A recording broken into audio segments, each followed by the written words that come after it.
Growth in government expenditure on education in India.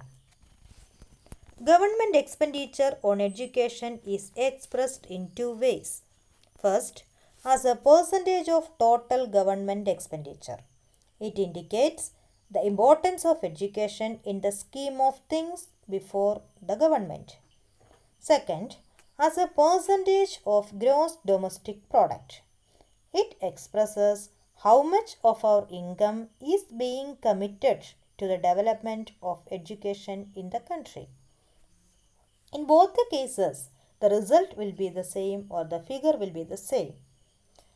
The difference is first, we consider the percentage of the total government expenditure, and in the second case, we take the percentage of total government income.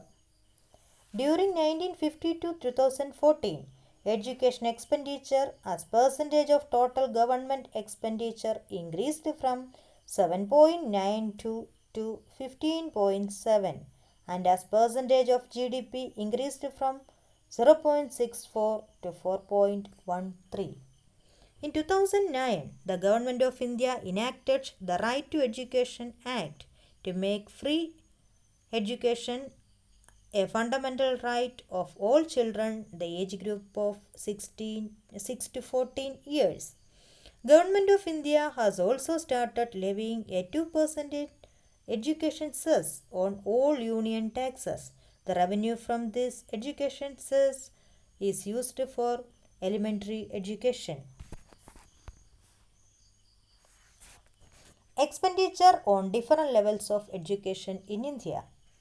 Elementary education takes a major share of total education expenditure, and the share of higher education is the least.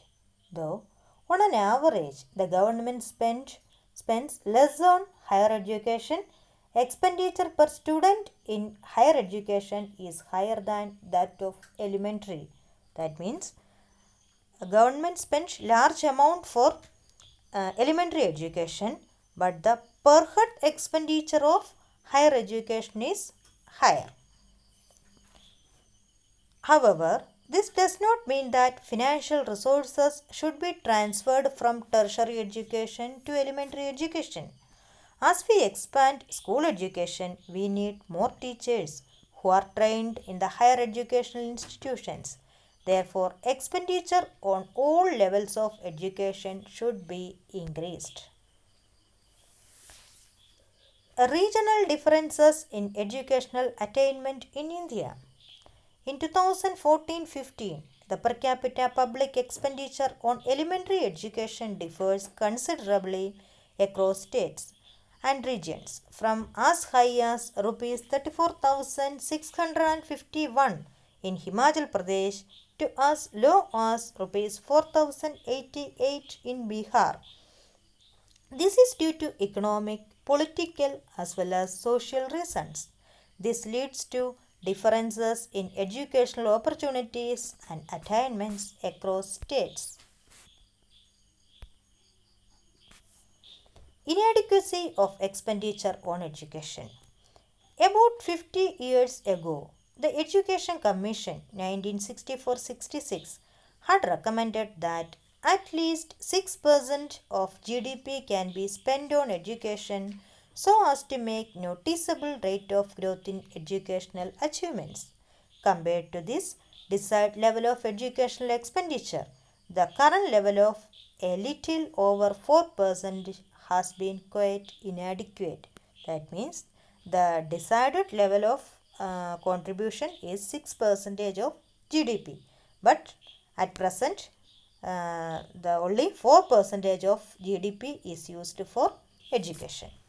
In principle, a goal of 6% need to be reached. This has been accepted as a must for coming years. Future prospects of education. Education for all, still a distant dream. In 1950, when the Constitution of India was passed by the Constituent Assembly, it was noted in the directive principles of the Constitution that the government should provide free and compulsory education for all children up to the age of 14 years within 10 years from the commencement of the Constitution. Had we achieved this, we would have 100% literacy by now. But we have miles to go in achieving 100% adult literacy. Gender equality better than before.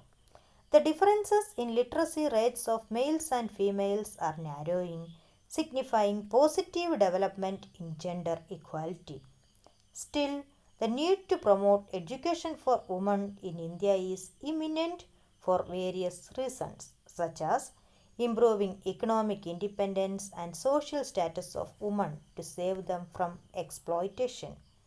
Women education makes a favorable impact on fertility rate and health care of women and children. Moreover, women education is essential for the well-being of the society. Higher education. The Indian education pyramid is steep, indicating lesser and lesser number of people reaching higher educational level. The level of unemployment among educated youth is the highest. Therefore, the government should increase expenditure on higher education and also improve the standard of higher education institutions so that students are imparted employable skills in such institution. Thank you.